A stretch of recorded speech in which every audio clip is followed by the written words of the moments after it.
Bayern Munich ও জার্মানির সাবেক coach Hansi ফ্লিককে dug আউটে ফেরাতে চায় বার্সেলোনা। ক্রীড়াভিত্তিক গণমাধ্যমগুলোর খবর, ফ্লিকের সঙ্গে বৈঠক সারতে লন্ডন গিয়েছিলেন বার্সেলোনার স্পোর্টিং ডিরেক্টর ডেকো। এখানে বলে রাখা ভালো, গত জানুয়ারিতে মৌসুম শেষে বার্সেলোনা ছাড়ার ঘোষণা দিয়েছিলেন বার্সা লিজেন্ড জাভি হার্নান্দেজ।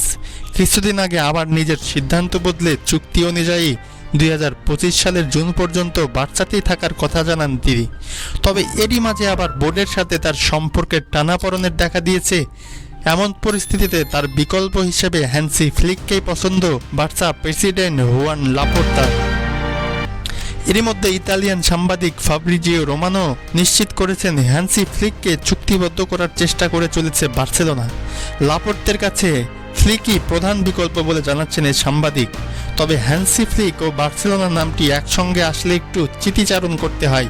2020 সালের আগস্টে উয়েফা চ্যাম্পিয়ন লিগের কোয়ার্টার ফাইনালে কাতালানদের জালে গুনে গুনে 8 বার বল জোড়ায় বায়ার্ন মিউনিক।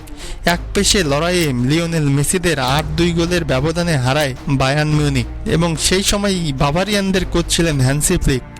চলতি মৌসুমে লা লিগা, কোপা দেল রে সহ চ্যাম্পিয়ন লিগে হতাশ করেছে বার্সেলোনা। রিয়ালের কাছে লিগ হাতছাড়া সহ কোপা দেল রে ও চ্যাম্পিয়ন লিগে কোয়ার্টার ফাইনাল থেকেই বিদায় নিতে হয়েছে জাবির শিষ্যদের।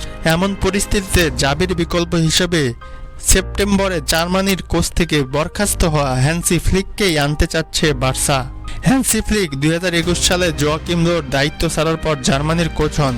টানা 8 জয়ে জার্মান অধ্যায় শুরু করলেও শেষটা তার ভালো হয়নি। 25 মাসে তার অধীনে জার্মানি জয় পেয়েছিল মাত্র 12 ম্যাচে। বন্ধুরা, আপনাদের কি মনে হয় হ্যান্সি ফ্লিক যদি বার্সেলোনার ডাগ আউটে আসে বার্সেলোনার কতটা উপকৃত হবে এবং বার্সেলোনা কি হ্যান্সি ফ্লিকের অধীনে তাদের পূর্ণরূপে ফিরতে পারবে? সেটা তো সময়ই বলে দেবে। আপনারা নিশ্চয়ই কমেন্টে জানিয়ে যান। ধন্যবাদ।